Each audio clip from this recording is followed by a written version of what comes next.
Toujours un plaisir à venir à Ra'anana. Voilà. Pour ce cours de Torah, Bezrat Hashem, on la réfouache de tous les managers en Israël et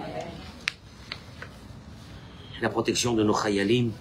Amen, Kenny Ratson.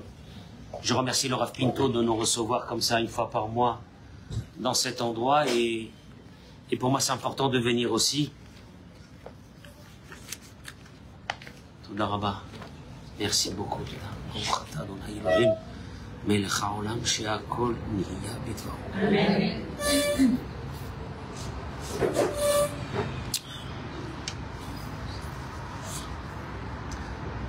D'abord, je vous rends hommage pour la simple raison, c'est que vous venez pour un cours où vous savez que vous venez pour apprendre. Ah ben, on n'aime pas apprendre, parce qu'on a envie de rester avec nos convictions et notre vie, et puis c'est tout, et on est bien, et ça y est, et ça suffit. D'aller, on va écouter un rabbin quand il va parler du Mashiach, c'est bien. Ça mange pas de pain, c'est mignon, ça, hein. Le Mashiach, c'est bien, amen. Ezrat Hashem, Bekaro, voilà, c'est bien.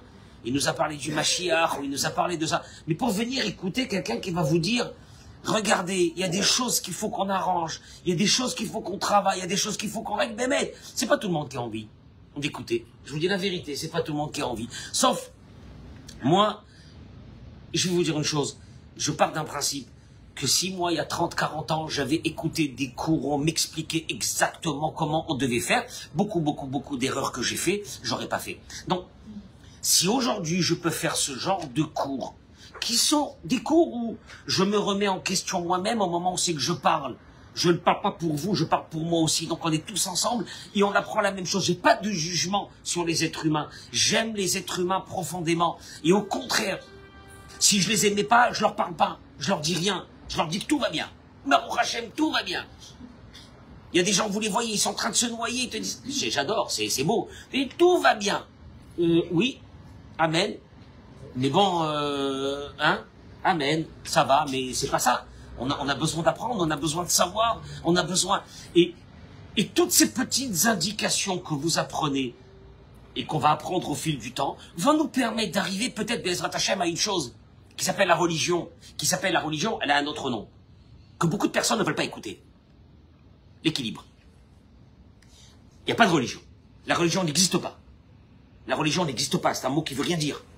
La religion, c'est l'équilibre. La Mishnah, elle le dit elle-même. Et c'est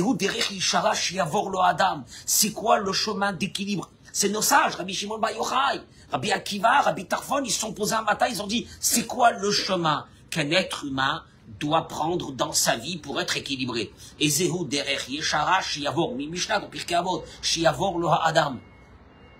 Et la Mishnah répond, Sheitif eret lo mina Adam. Un chemin, le chemin doit être un chemin où c'est que Tiferet lo mina Adam. Si je traduis des mots en français, il apporte sa présence, apporte Tiferet. Elle apporte une belle vie. La présence de l'être humain, quand il est dans un endroit, on aime sa présence. On est bien à côté de lui. On vit bien sa présence. Pour vivre bien la présence de quelqu'un, il faut que ce quelqu'un obligatoirement... Parce que la Mishnah dit aussi, il faut qu'il vive bien sa vie. Oui, mais il y a beaucoup de déséquilibrés qui te diront, moi je vis bien ma vie, je vois pas de problème. Et c'est pas ça, c'est la suite. Vetif eret lo mina Adam. Si ta présence, elle est bonne pour les gens qui sont autour de toi, c'est un indicateur. Il n'y a rien à faire, c'est un indicateur. Alors, toute la vie, il faut se... régler, des réglages. On n'arrête pas les réglages. Mais, tout doucement, on se rend compte que les gens autour de nous, ils vivent bien notre présence. C'est un indicateur. C'est l'indicateur qui ne trompe pas. Alors tu peux être religieux, le plus grand religieux du monde, et faire tout, je sais rien, et quoi, et machin, ici et là. Si les gens qui sont autour de toi, ils ont l'angoisse, ils ont le truc, ils se sentent pas bien, parce qu'on sait pas, la colère, le ci, le là, le machin, tout ce que tu veux. Tous les dérèglements de la vie.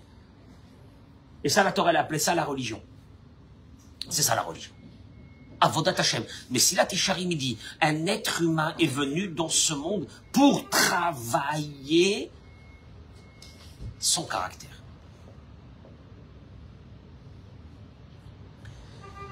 On avait parlé dans le premier cours, qui était un cours sur l'éducation, mais on continue. On avait parlé que un être humain dans l'éducation, il ne peut donner que ce qu'il a.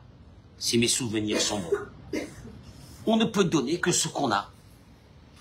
Et on était arrivé donc à une constatation que le véritable, et là on va rentrer vraiment dans le sujet, le véritable format d'éducation pour tous les éducateurs du monde, hein, religieux, pas religieux, juifs et non juifs, le vrai format d'éducation n'est pas basé, c'est vrai qu'il y a une petite partie, je dis bien, et on la verra beaucoup plus tard, ce qu'on appelle avoir un dialogue, savoir parler. Il y a des termes sur ça, savoir parler, communication, une communication qui est positive et pas une communication négative. Je vous assure, on est tous dans la communication négative. Wallo, ça fait des années qu'on crie, qu'on hurle, qu'on parle, qu'on dit, ça sert à rien. Apparemment, elle passe pas. Il faut comprendre pourquoi elle passe pas, mais on reviendra dans ça. Mais le vrai format où le socle, où l'éducation est posée, on avait expliqué la dernière fois, c'était qu'on ne peut donner que ce qu'on a. Et si on n'a rien, ben on donne rien. Et si on a nous-mêmes, alors on donne. On appelle ça l'éducation. On ne peut donner, dans l'éducation, on ne peut donner que ce qu'on a nous-mêmes. C'est caché. C'est caché, merde.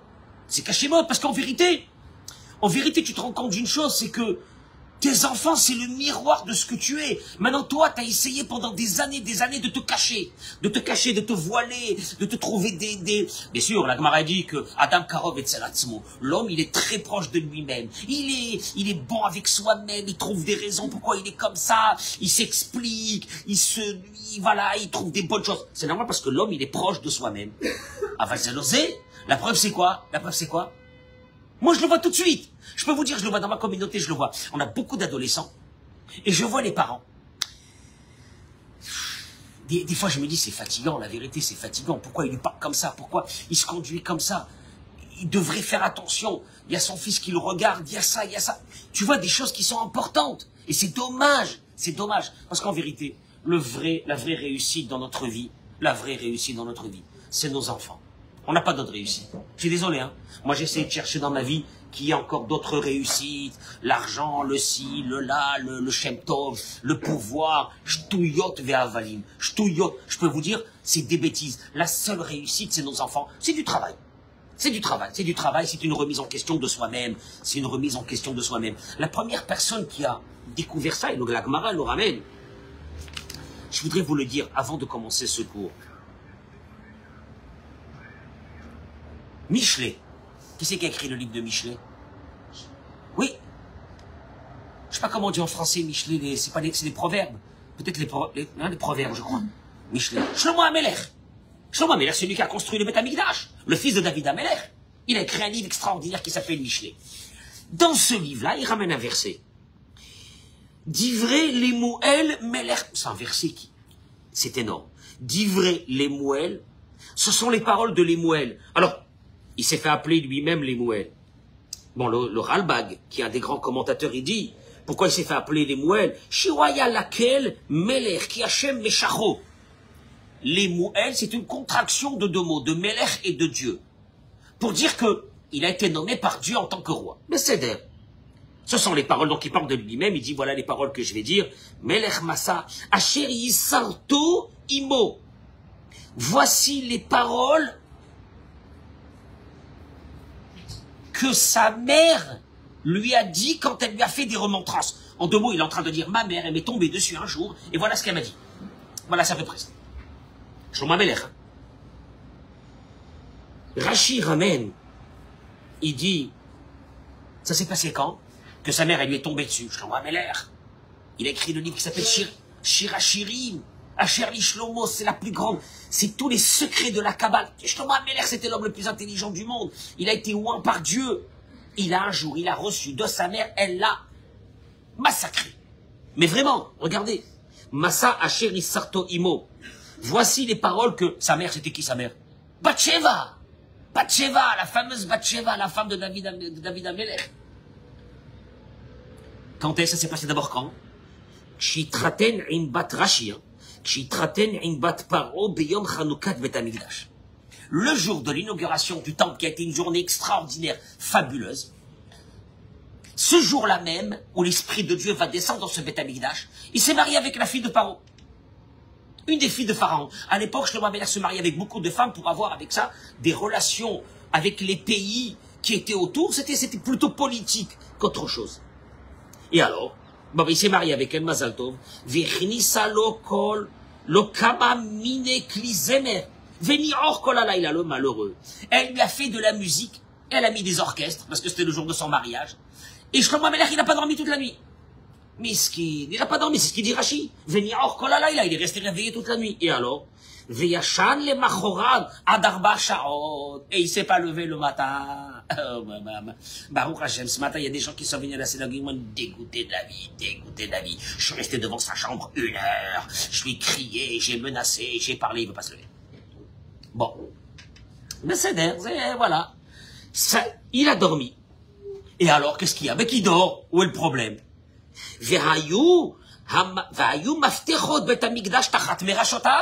Le problème, c'est qu'il avait pris les clés du Beth Amikdash, il avait fermé, il les a mis sur son oreiller. Maintenant, on fait comment? Et et sa mère, elle est rentrée. Là, moi, je pose une question. Qu'est-ce qu'elle a? Sa mère, elle est rentrée, elle lui a fait un scandale. Qu'est-ce qu'elle s'en fiche? Où est le problème? Et c'est son fils, c'est pas elle. C'est son fils, c'est pas elle. Hein? Pourquoi pareil? On est un peu responsable de nos enfants, même s'il est à ça a toujours sa mère, Je sais pas, moi j'aurais dit non, enfin, à un moment donné, il y en a marre, il a qu'à faire sa vie, il fait ce qu'il veut, puis si. Et là, le verset continue. Et ce verset, il nous met mal à l'aise. Et ça rejoint ce que vous avez dit. Le verset, il dit que, alors, il commence à raconter qu'est-ce que sa mère, elle lui a dit.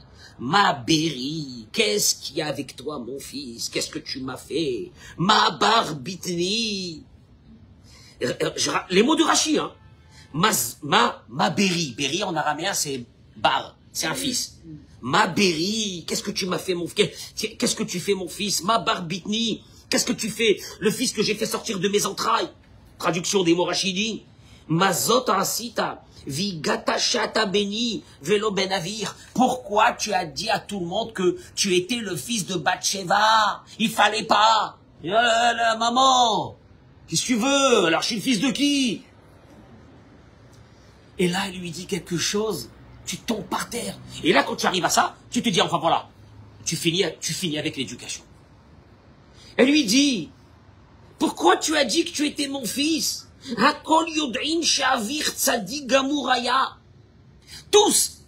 le monde sait que ton père, David Amelech, est un grand tzaddik. Oui ou non? Tout le monde le sait.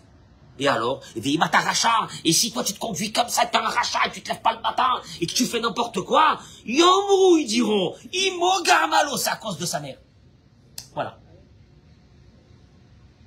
Voilà le scandale qu'elle va lui faire. Elle va lui dire, écoute-moi bien, ton père, là, lui, il se lave les mains, lui. Lui, tout le monde sait qu'il est tzaddik, ils disent rien sur lui. Mais quand ils vont te voir comme ça, qu'est-ce qu'ils vont dire? Ben voilà. Traduction des mots, nos sages, dans la Torah, ils t'annoncent quelque chose. C'est dur de le dire. Si c'est pas que c'est marqué. Et sur ça, la Gemara, elle revient. Nos sages, ils t'annoncent quelque chose. On est responsable de nous, les parents, voilà. Alors, en 2 mots, c'est dur de le dire, mais nous, les parents, ce qu'on est, ben voilà. Et ben c'est comme ça. Eh ben les enfants, c'est comme ça. Ouais, non, je suis pas d'accord. Il y a un qui m'a dit ça a dû sauter une génération. Je lui ai dit, bah putain, ça a sauté. Pourquoi ça saute? Ouais, il est déjà parti chez sa belle-mère, chez son beau-père, ça a sauté une génération. Lama, regarde-toi, Lama. Elle a pas dit, Bathsheba, oui, c'est ton grand-père, c'est ton arrière-grand-père. Elle a dit, c'est moi. Ils vont dire que c'est moi. Pourquoi ils vont dire que c'est toi? Non, toi tu es une femme gentille, tu es bien, tu es tout ce que tu veux, une tzadékette. S'ils disent, eh ben, non. Elle dit non.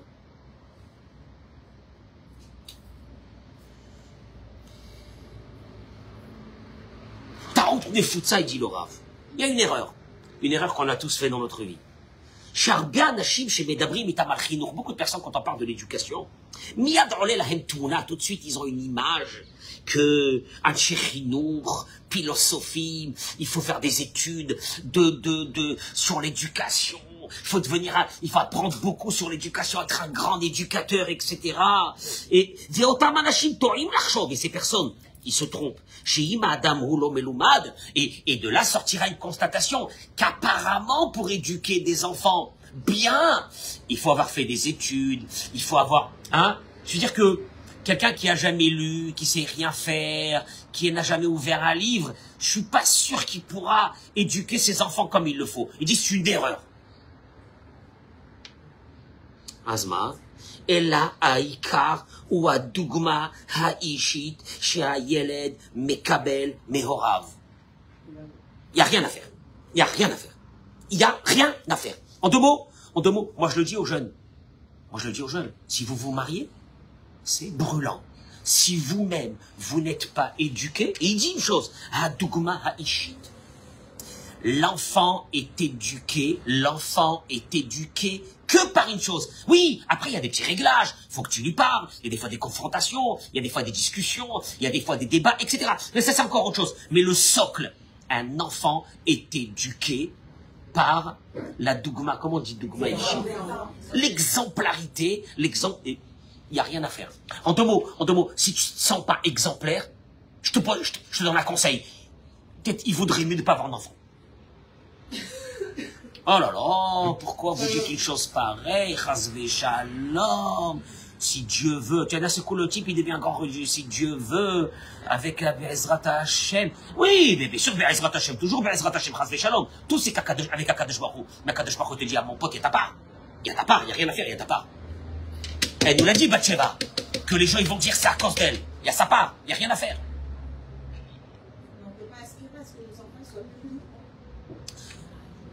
C'est le but. C'est le but. C'est le but qui devienne encore mieux.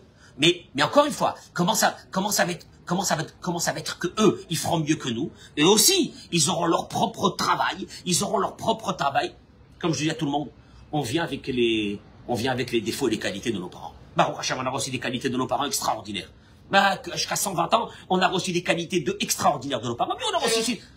Je n'appelle pas ça des défauts, des faiblesses. Mal à la saute. On est des êtres humains, on n'est pas des êtres humains, on n'est pas des robots. Des faiblesses. Et le vrai travail d'un être humain, c'est de localiser ses faiblesses avec énormément de hanava. Alors, ça veut dire qu'il faut être méritant pour avoir des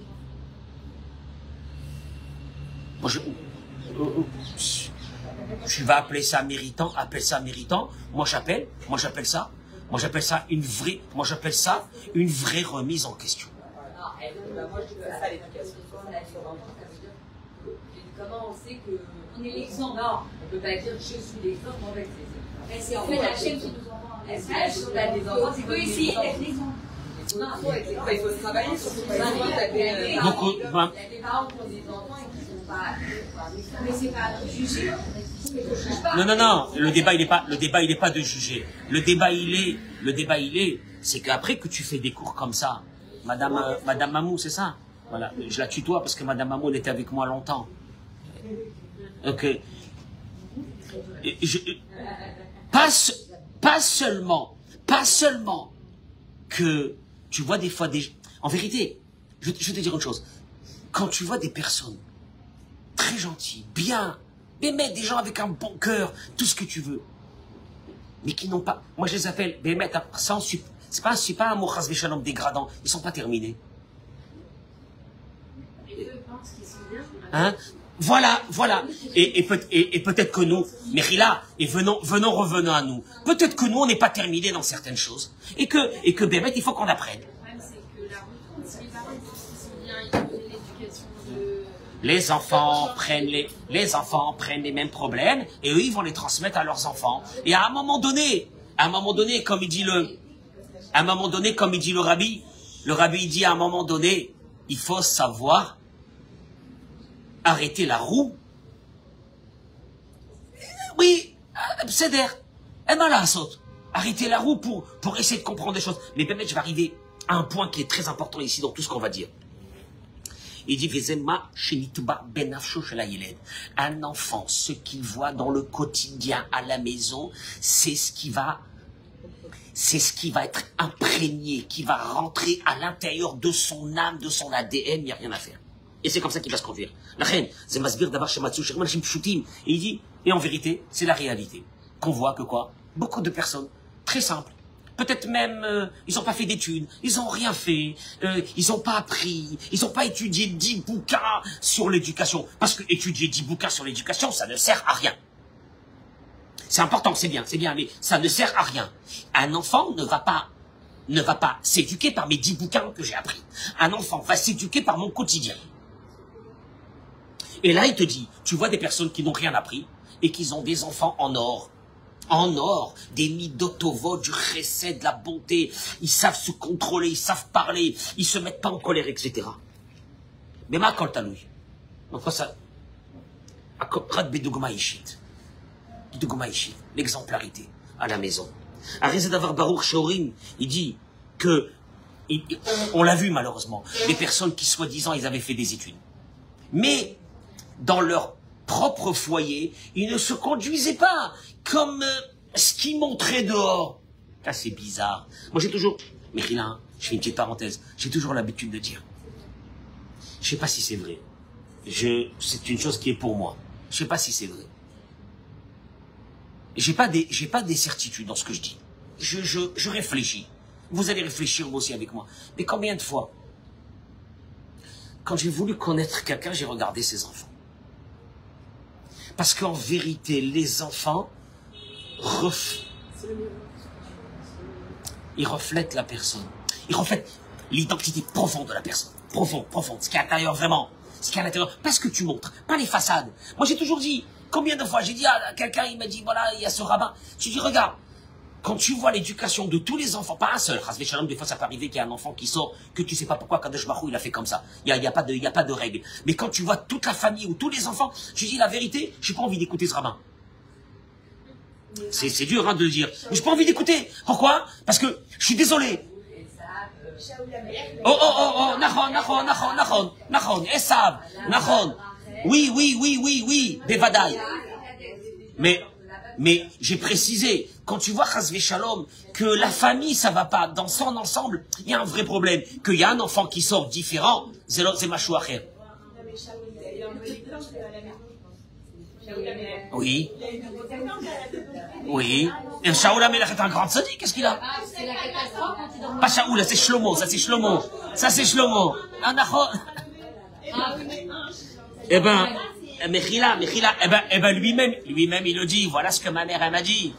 Il est conscient. C'est très grave de l'histoire de Bathsheba qui va le mettre. Si elle s'énerve autant, c'est très grave qu'il va le mettre. Oui, parce qu'il y avait il avait les clés du Beth Amikdash. Il y avait le korban atamid qu'on devait faire le matin jusqu'à une certaine heure, etc. Bon. Chasvé Shalom, qui sommes-nous pour juger pour Shlomo? La question de conseil. Si on considère être un exemple dans ce domaine-là, et que l'exemple, il passe pas. Il faut une génération d'avenir. Je peux vous dire une chose? Béhémet. C'est faux que ça passe pas. Nous, quand on a des jeunes enfants à la maison, on dit ça passe pas. Mais c'est pas vrai. Moi, j'ai vu des années après, que ce qu'on avait donné à nos enfants comme ça dans le quotidien, un bon matin, c'est sorti. Zéro la rôle. Et puis, il y a aussi des remises en question. Alors, on va voir.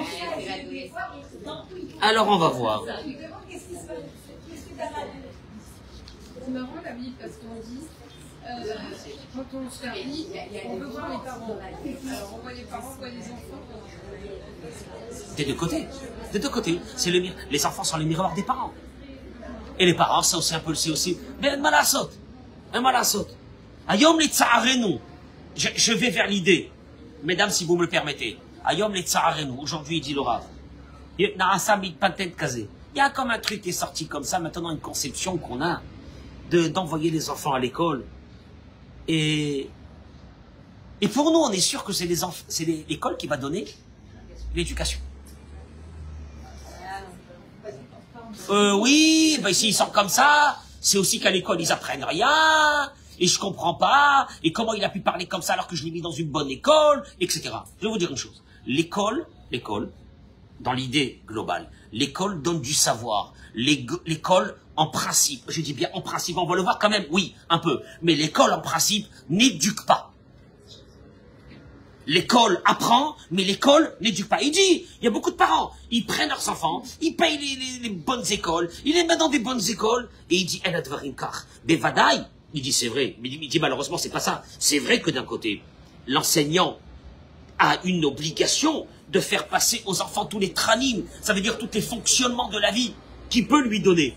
Aval, mais, zélo, tachlif, lahorim. Ça n'a rien à voir avec ce qu'il reçoit des parents, on va rentrer dans l'idée.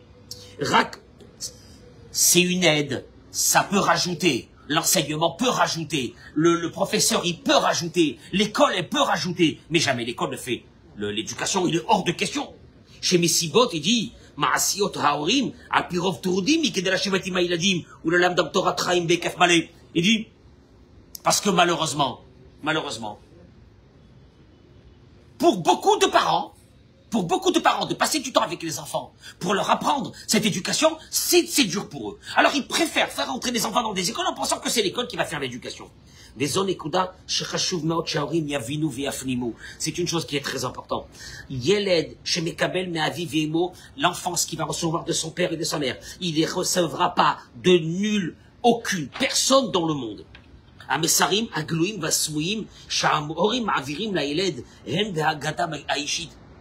Les messages dévoilés et cachés, subliminaux, que l'enfant il ressent à travers son père, à travers sa mère, dans leur façon de se conduire. Maintenant, je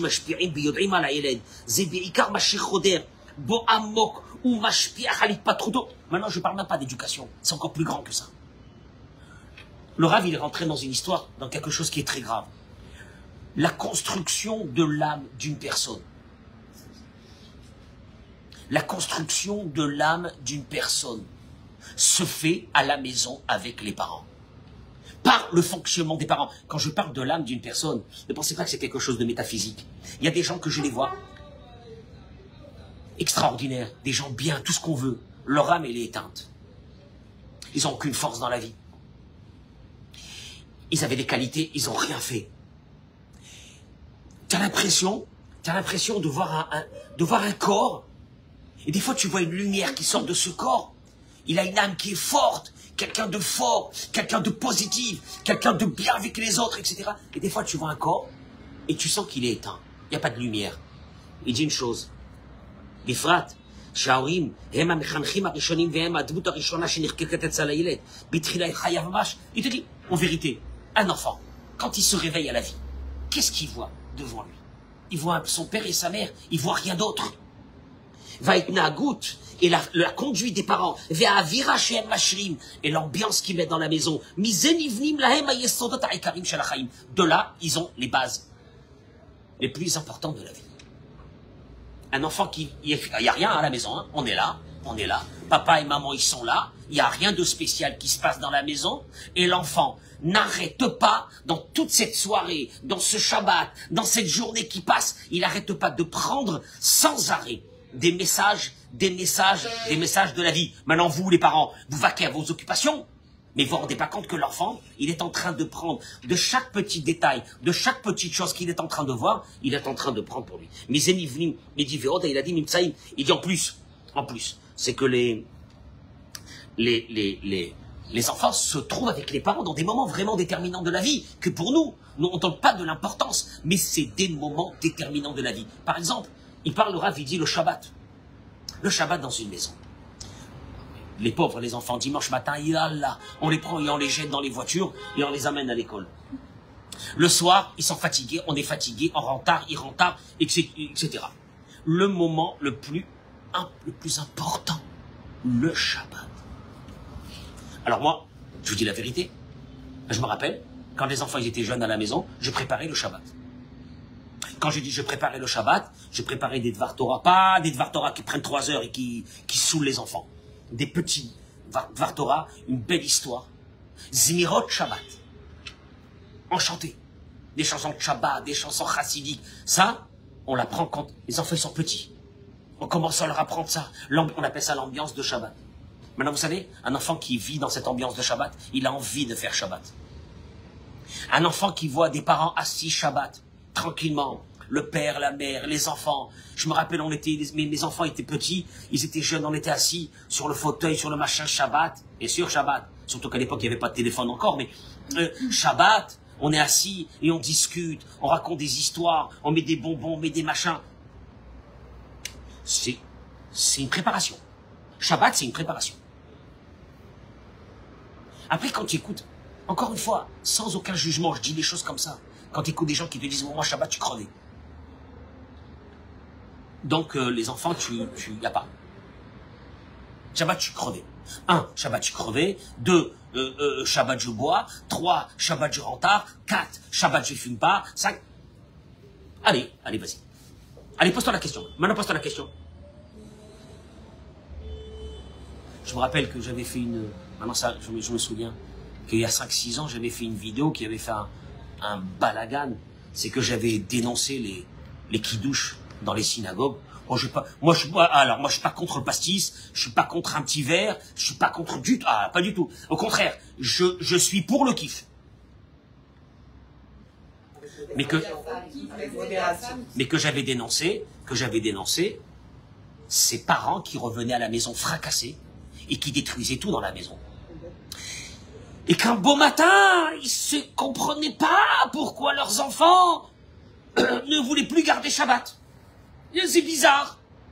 Jamais, je vous dis la vérité, jamais de ma vie, moi ou mes enfants, on a eu un débat. Est-ce qu'on veut garder Shabbat, oui ou non? Tellement que Shabbat, c'était un kiff que personne ne veut s'en débarrasser. Mais quand tu entends des adolescents qui te disent, j'entends le mot Shabbat, j'ai des boules. Vous comprenez pas, j'ai des boules. J'entends le mot Shabbat, j'ai des boules. Je veux pas de Shabbat. C'est la faute de qui? Ah ben non, tu vois, non, attention. Il va te dire c'est de la faute de l'école. Je les fais rentrer dans une école où ils n'ont rien appris. Tu vois un peu le... Encore une fois, être dans une maison avec des enfants, c'est quelque chose de déterminant. Ça va, vous l'avez dit, ça va passer des enfants à d'autres enfants, aux petits-enfants, aux arrière-petits-enfants. C'est-à-dire qu'on a une responsabilité énorme. Nous, on a cru que l'essentiel, c'est on leur donne une maison, une chambre, un bon lit, du manger, le frigidaire rempli, tout ce qu'ils ont besoin, et puis on est des parents. On va les chercher à l'école, on les ramène de l'école. Je vous dis la vérité, ça c'est le côté technique. Il est important aussi, mais c'est le côté technique. Après, il y a le vrai, il y a la vraie éducation, qui est quoi? Dougma Ishit. Comment nous, les adultes, on est dans cette maison? Qu'est-ce qu'on est en train de leur faire passer? Les Shabbatot, les soirées. On va le voir tout de suite. Je voudrais passer au sujet le plus important. Tzrimadat. Encore une fois, c'est dur. C'est dur. Avalmana asot. C'est où? Tu sais quoi dans la vie? Dans la vie, il y a deux choses. Dans la vie. Ou tu réfléchis pas, ou tu réfléchis. Et tu avances comme ça, ou tu réfléchis pas. Moi, je peux vous dire une chose. Dans la paracha de cette semaine, quand il s'est battu Yaakov avec l'ange de Esav, et l'ange de Esav, il lui dit à Yaakov, comment tu t'appelles? Il lui dit Yaakov. Il lui dit, tu t'appelleras plus Yaakov, parce que Yaakov, ça veut dire par le bas, quoi. Tu vas t'appeler Israël. À partir de maintenant, tu vas devenir Israël. C'est-à-dire que le nom, c'est l'identité de la personne. Et là, il y a Yaakov qui dit à l'ange de Esav, et toi, comment tu t'appelles? Quelle a été la réponse de l'ange de Esav? La mazé tish'al lishmi. Pourquoi tu me demandes mon nom? Va yevarechoto, il a béni. L'histoire est terminée. Donc il lui a pas répondu. Et Chazal disent, mais bien sûr qu'il lui a répondu. Je m'appelle la mazé tish'al lishmi. Pourquoi tu demandes mon nom? Nos sages ils disent, il a dit, moi j'ai pas de nom. Moi je suis une illusion. Moi je suis la course. Moi je suis capatant. Moi je suis qui n'a pas de réflexion. Parce que s'il y a une réflexion, si tu commences à te poser la question, j'existe plus. C'est ça le Yitzhara. Le Yitzhara, c'est tant que tu ne te poses pas de questions. Il a dit ne te pose pas de questions. La mazé tish alishmi, pourquoi tu demandes mon nom? Ça veut dire il n'y a pas de nom, ne pose pas de questions. Rien, vas-y, fonce, fonce, fonce. Et un jour tu t'écrases contre un mur et ta vie elle est terminée. Bravo, j'ai fait mon boulot. Le pauvre Yitzhara lui fait son travail. Mais il a une seule chose, le Yitzhara, ne te pose pas de questions. Parce que il a horreur des personnes qui se posent des questions. Se poser des questions, c'est ce qu'on est en train de faire ce matin. On se pose des questions, il n'aime pas ça, lui. Mais ce qu'il aurait voulu, c'est qu'on court. Où? Vers où? J'en sais rien. Les illusions de la vie. Les illusions. Ah non. Tu te poses, tu travailles. Combien que c'est difficile de travailler, mais combien c'est jouissif. Vous vous rendez même pas compte. Quand vous allez faire sortir des enfants bémés, des bnei Adam, quand vous allez voir vos petits-enfants qui, automatiquement, à travers ce que vous avez investi dans vos enfants et que vous avez crié et que vous avez dit, ah là là, ça sert à rien. Oui, ça a servi. Et d'un seul coup, tu vois que ton fils, il va faire avec ses enfants la même chose. Et tu te dis, ah, ça a marché, hein? Quel plaisir. Quel plaisir. Et il y a les autres, malheureusement, qui sont au demeurant très gentils, qu'on les adore, qu'on les aime, mais qui ne veulent rien réfléchir. Ils avancent comme ça, et de génération en génération, c'est comme ça, et c'est comme ça. L'œil l'homme évine. Je comprends pas pourquoi personne leur parle, pourquoi personne leur dit, pose-toi, je t'en supplie, pose-toi, réfléchis. Il ramène une chose, il dit, Tzrim Ladarat. Moi, ces mots-là, Bémet, je répète encore une fois. Moi, si on m'avait dit ça il y a 30-40 ans, j'aurais pas fait beaucoup d'erreurs que j'ai fait. Mais moi, il y a 40 ans, il y a personne qui m'a rien dit à 40 ans. Il y a 40 ans, il y avait des rabbins qui me faisaient des cours sur la paracha de la semaine. Et j'ai rien contre les cours sur la paracha de la semaine, mais ça m'a rien apporté, ça. Des chidushim, du Rambam, ça m'a rien apporté. Ce que j'aurais voulu, moi, c'est quelqu'un qui me dit, regarde, réveille-toi 2 minutes. Voilà comment il faut faire. Il dit une chose. Shalom Bayit, Ben Ave'ahem. Shalom Bayit. Tu rentres dans ça, Shalom Bayit, maman. Mais regardez les mots qu'il dit. Zo, Adougma, Haishit, Haikari. Je vais traduire les mots. C'est l'exemplarité personnelle. Ikarit, comment on dit Ikari, essentielle. Ve'arishona, et la première. Ve'achirazaka, et la plus forte. Les Chinuchoatov Shelaïlen. Pour l'éducation, bonne éducation d'un enfant. Voilà. Tu veux commencer à rentrer dans l'exemplarité. Parce que c'est facile. Je vais te donner, moi, des conseils. Comment tu vas parler avec tes enfants pour qu'ils t'écoutent. Mais ça sert à rien. Tu sais pourquoi? Parce que ce qui va imprégner tes enfants, c'est pas tes discours, c'est ta vie, c'est toi, ton quotidien. Là, comme ça, tu marches, t'es à la maison, tu sors de la maison, tu rentres de la maison, ton mari rentre à la maison, vous vous asseyez, vous discutez, c'est là, voilà, c'est tout. Il n'a rien besoin. Moi, je me rappelle, mes parents, je me souviens pas que mes parents, ils nous ont éduqués à nous. J'étais l'aîné de 11 enfants. Enfin, derrière moi, il y a 10 frères et sœurs. Mais mes parents, ils nous ont pas éduqués. Je me souviens pas. Je me souviens pas que mon père, il s'asseyait, il nous faisait un speech, voilà, c'est comme ça qu'il faut faire. Non, pas du tout. Mon père était... Ah la vache shalom, c'est un Algérien, c'est un Français. Vous connaissez les Algériens, non? Laisse-le vivre. Je me rappelle, je revenais de la yeshiva, il disait à ma mère, le pauvre, toute l'année, il se réveille le matin, laisse-le dormir. J'ai vécu comme ça dans le cool, mais j'ai vu mes parents, on a vu nos parents, et on n'a rien fait d'autre dans notre vie. On a fait ce que nos parents ils ont fait. J'ai vu comment mon père il respectait ma mère. Je le fais naturellement avec ma femme. Je vois pas d'éducation. C'est ça, c'est tout. Maintenant celui qui a compris ça, il a tout compris. Celui qui n'a pas compris ça, il n'a rien compris. Celui qui veut s'entêter, mais non, mais je pense qu'il faudrait, non. Il dit comme ça.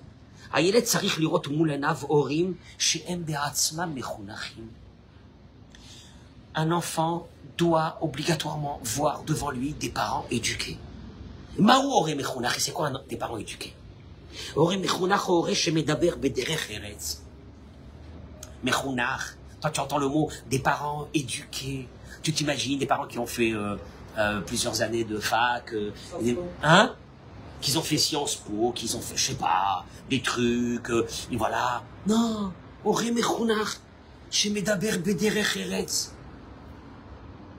il se contrôle. Quand il parle, il n'y a pas un mot. Ouais, mais vous savez, c'est dur. Il y a un qui m'a dit, c'est dur. Je lui dis, regarde. Et Bémet. Je ne veux pas vous montrer les messages de ce matin, que de ce matin. Sur des disputes de couple. À non plus finir. Là, en ce moment, je vais devenir fou. J'arrête pas. Et j'ai un secrétaire à Paris qui dira, le Rav, il ne peut pas vous répondre. Et vous voulez qu'il ne peut pas répondre à tout le monde. Et je ne peux pas recevoir tout le monde. Et demain, il y a, je ne sais pas combien de couples qui vont venir me voir. Et je leur ai dit, attention, hein, si vous venez, c'est violent. Ah, je ne vais pas vous faire le petit truc là comme ça. Nana. Je vais vous rentrer dedans. Je vais vous réveiller en une fois. Après, vous faites votre travail. Ils ne savent pas parler.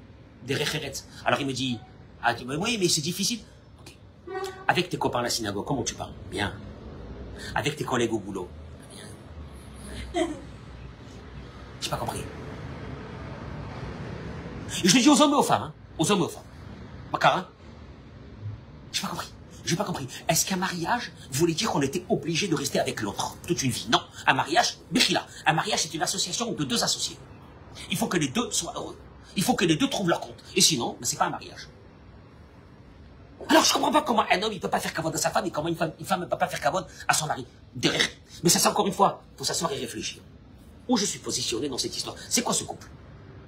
Moi, je le dis ça aux hommes et aux femmes. Mais en vérité, un homme et une femme qui s'assoient, qui s'opposent, qui réfléchissent, comment l'autre, comment il faut que je sois avec l'autre. En principe, ce couple-là, il va rester une vie entière. Maïesh. Quoi? Un mariage, c'est quelque chose qui ne doit pas rester, il doit rester.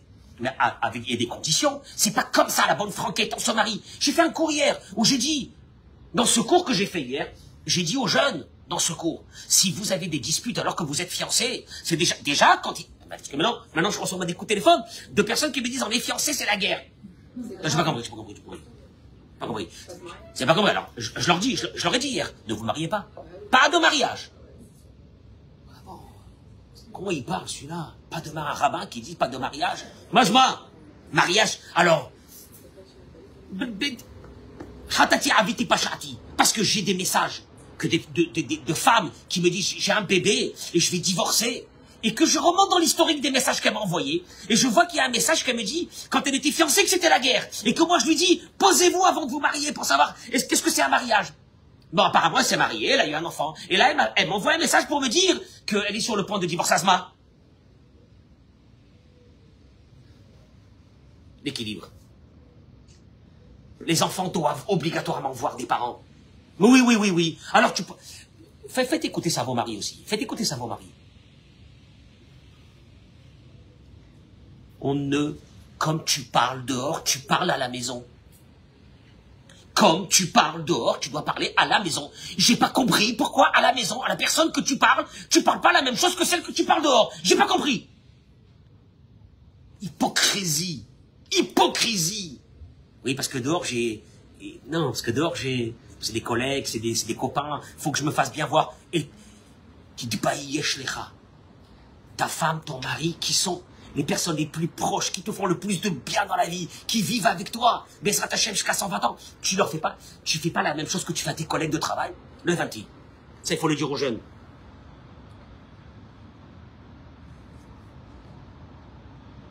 Il dit, continue, il dit, c'est quoi Horé Mechunach? Je medaber bederech eretz.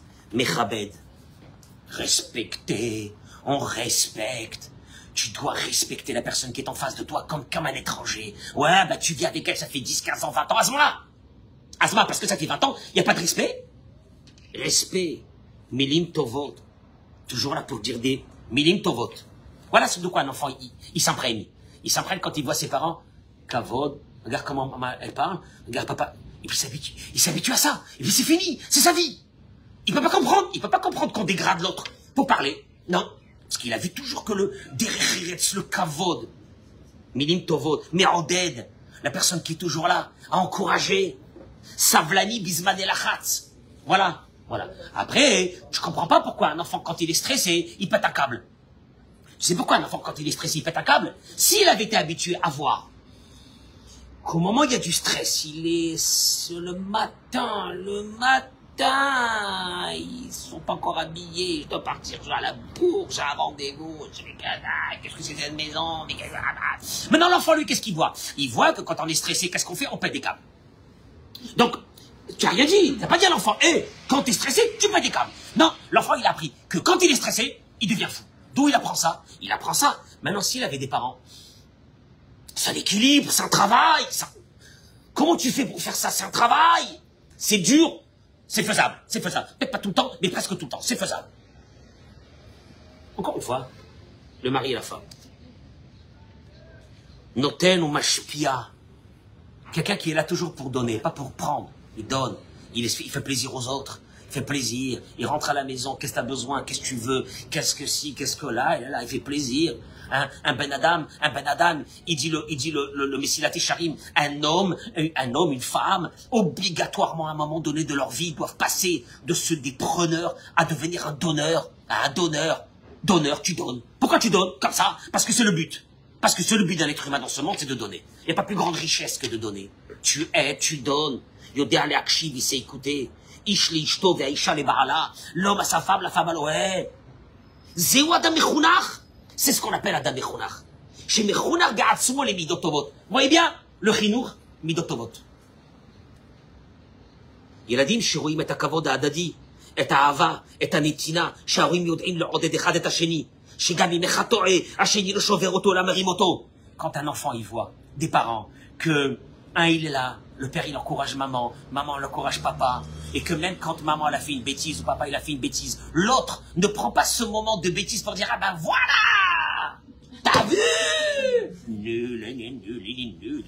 Oh mais et au contraire c'est pas grave, ça peut arriver, Asmaïesh. Toi tu crois que c'est des petits trucs ça, maman qu'est-ce que ça fait dans l'éducation ça? Ça, c'est la folie dans l'éducation. Parce que demain, ton fils, il va être marié.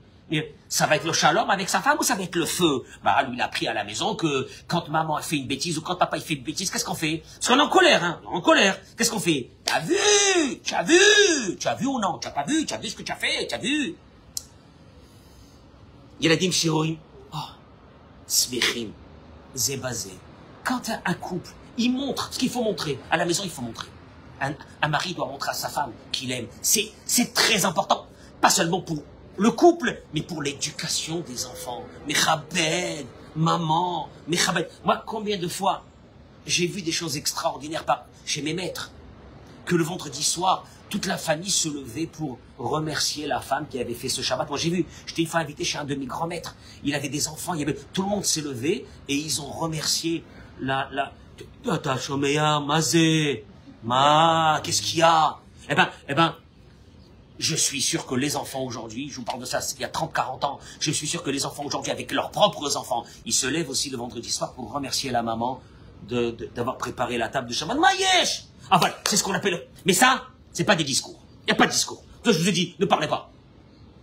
Ne parlez pas, ne vous cassez pas la tête. Il y aura un petit peu de discours qu'on apprendra plus tard, mais c'est pas les discours. C'est cette mise en scène.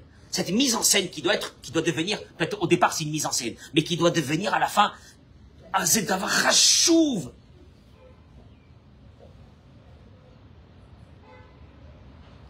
La joie. La vérité, on peut plus aujourd'hui des gens tristes. C'est très dur. Moi je vous dis la vérité, c'est très dur. C'est très très dur. Il y a même des gens adorables. Je les vois dans une tristesse depuis le matin. Il y a certains, ils rentrent à la synagogue et ils sont assis comme ça et puis ils font... Non mais ils font pouf toute l'année. C'est pas qu'ils font pouf une fois par hasard. Et tu dis, ils en soucient.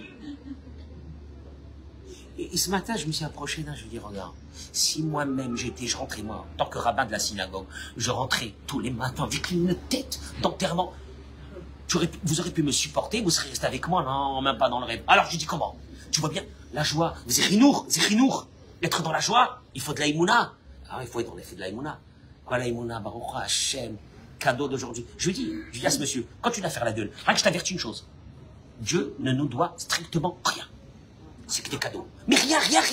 Non, mais t'as des gens qui disent, ouais, mais bon, j'ai été, Dieu ne m'a pas beaucoup gâté.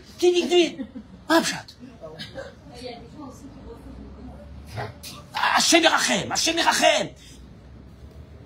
Ils ont vécu dans des maisons où on a cultivé le malheur, entre guillemets. On a cultivé le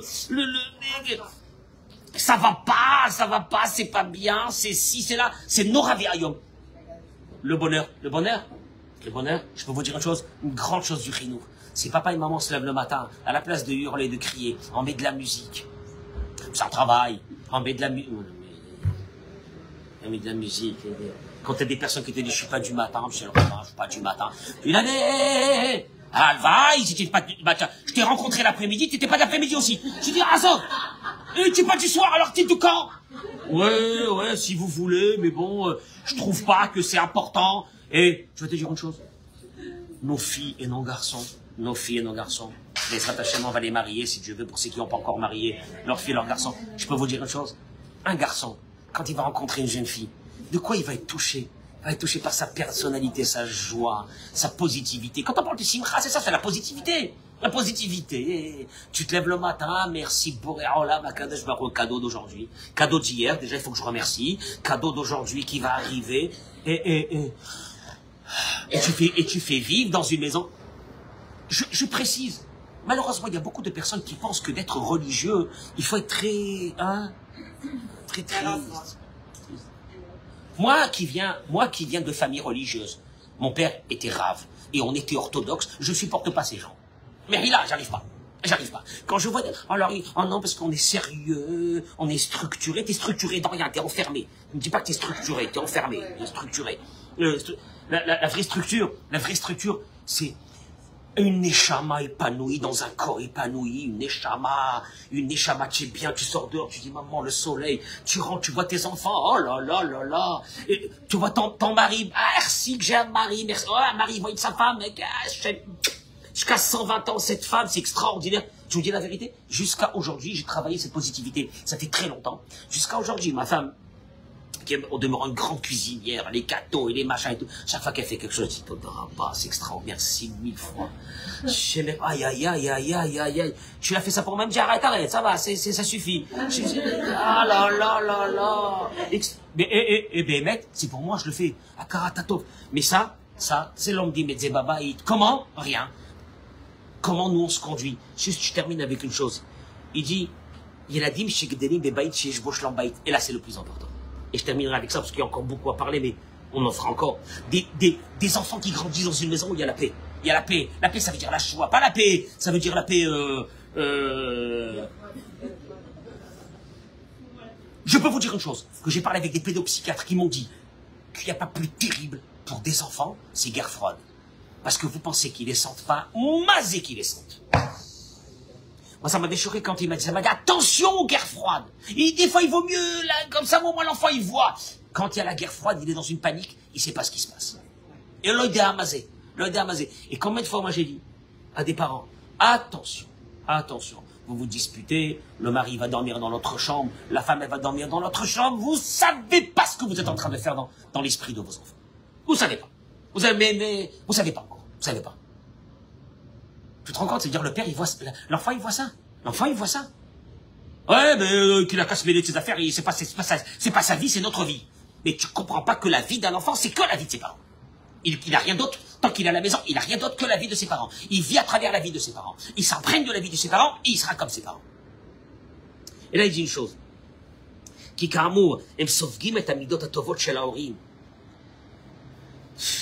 Tu vois, des fois, des jeunes, ils ont pris des parents comme ça.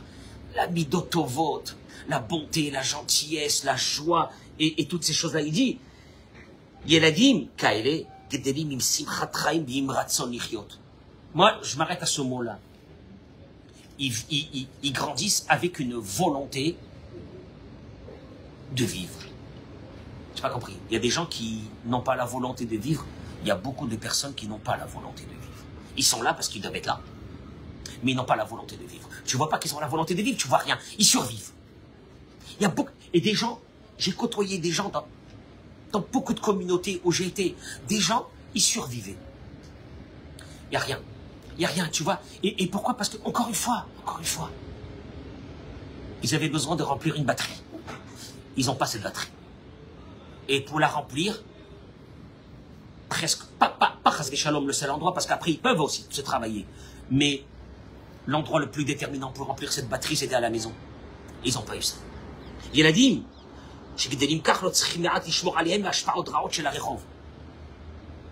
là, j'arrive à une chose qui est très importante.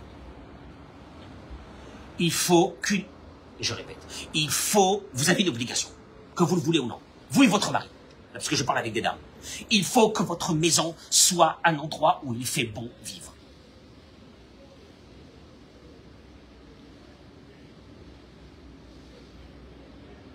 La chaleur, le respect.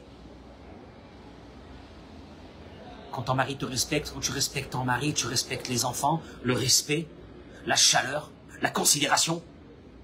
Même quand les enfants n'ont pas réussi ce qu'on veut, parce que nous on avait pour eux des objectifs. Parce que pour nous on dit, ces objectifs les rendraient heureux. Et tout ce que j'ai fait, que je me suis battu avec lui, avec elle pendant des années, c'était parce qu'elle ne sait pas encore, mais c'est pour que plus tard elle soit heureuse. C'est pas vrai. C'est pas vrai. On doit encourager nos enfants dans le chemin qu'ils prennent. Et pourquoi ils prennent aucun chemin? Ils n'ont pas de force. Pourquoi ils n'ont pas de force? Ils n'y croient pas en eux-mêmes. Pourquoi ils n'y croient pas en eux? Posez-vous la question, pourquoi ils n'y croient pas en eux? Est-ce qu'on leur a donné cette force? Mais il dit leur a une chose. Une maison où il fait bon vivre, les enfants n'ont pas envie de sortir de cette maison. Et d'aller rencontrer des mauvaises fréquentations. Je répète. Quand il y a une chaleur d'une maman, encore une fois, je vais vous dire l'histoire. L'histoire, c'est que nous, on vit dans un monde moderne où il faut qu'on travaille beaucoup et qu'on a besoin d'argent et qu'on a besoin de moyens et qu'on a besoin de... On n'a pas le temps. En deux mots, pour nous, les enfants, c'est accessoire. Ils sont là, qu'est-ce que tu fais, quoi, hein? T'as mangé, t'as dormi, allez, au revoir. Voilà, là, il a tov, va dormir. Bon, je te réveille demain à quelle heure? C'est technique. Voilà la maison. Une maison où il fait bon vivre. Et ça, je le dis pour ça, surtout les filles dans une maison. Une maison où une fille, elle est respectée. Une adolescente, elle est respectée. Où il y a du dialogue, où ça papote, où elle devient copine avec sa mère, où ça discute, où on lui fait plein de cavodes, le respect, etc. C'est une fille qui n'a pas envie de sortir pour aller chercher cet amour dehors, ailleurs, avec n'importe qui. Et Bémet, je le dis avec la plus grande douleur, quand je vois des petites filles de 13-14 ans, affamées d'amour, qui courent derrière des garçons, je le vois. Vous pensez que c'est Rasvé Shalom qu'elles ont des mauvaises idées derrière la tête? C'est des bébés. C'est des bébés. Elles sont rentrées, des petites jeunes de 12-13 ans, sont aujourd'hui dans le monde de la séduction. Une chose qu'on n'a jamais vue. On n'a jamais vu à 13 ans, 12 ans, 13 ans, c'est encore un bébé. C'est encore un bébé, ça peut pas être, c'est pas une femme, c'est un bébé. Oui, mais vous savez pas qu'aujourd'hui, on vit dans un monde moderne, ça veut rien dire. Une fille de 12 ans, 13 ans, c'est un bébé. Et 14 ans, c'est un bébé. Et si elle a besoin de cet amour, du matin jusqu'au soir, de courir pour trouver derrière les garçons, c'est qu'elle a un manque d'amour. Parce que si elle avait eu cet amour, cette considération à la maison, elle n'a pas besoin. C'est dur d'écouter ces mots-là, mais c'est la réalité.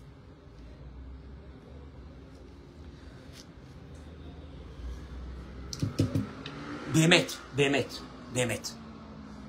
En vérité, un mari doit s'asseoir avec sa femme, écouter ce cours, et se dire, regarde, viens. Bon, maintenant, on a nos propres problèmes. Parce que le mari va dire, oh là là, celui-là avait grave Cohen encore, qu'est-ce qu'il a dû dire? On a nos problèmes de couple. Déjà, on a nos problèmes de couple. Qu'est-ce que tu veux rajouter maintenant? Les problèmes des enfants? Et peut-être que la motivation de sauver vos enfants sauvera votre couple. Peut-être que la motivation de sauver vos enfants, parce que je pense que quand même vos enfants, hein, vous voulez qu'ils soient, oui ou non? Vous voulez. Non, vous allez vous asseoir et vous allez réfléchir. Comment, à partir de maintenant, comment on se parle? Comment on fait le Shabbat? Comment on se respecte? Le respect. Je peux plus voir des gens qui se respectent plus, le respect. Et ces mêmes personnes, ils respectent à l'extérieur tout le monde, ils sont super bien vus à l'extérieur. Pourquoi il n'y a pas ce respect à la maison? Le respect, je l'ai dit tout à l'heure, personne n'est obligé de rester marié, personne n'est obligé de rester marié. On reste marié parce qu'on est heureux. C'est le respect. Midotovot. Vous savez, vous avez celui qui fait ça dans sa maison. Bémet. Comment je peux faire pour que le matin, ça soit plus les mêmes matins? Bon, il y a un moment donné, ça suffit. On peut plus On peut plus péter des câbles tous les matins, ou un matin sur deux, c'est plus possible. On va devenir fou, on va rendre fou on va apprendre à nos enfants que le matin, vous savez, il y a des gens ils se lèvent le matin, ils sont très très contents. Ils sont bien. Je leur ai demandé à ces gens, comment c'était avec tes parents, on le kiffe le matin. Et il y a des gens que le matin, c'est l'angoisse. Ils attendent que le matin il passe. Le matin, j'aime pas le matin. Qu'est-ce qu'il y a? On avait le stress du matin.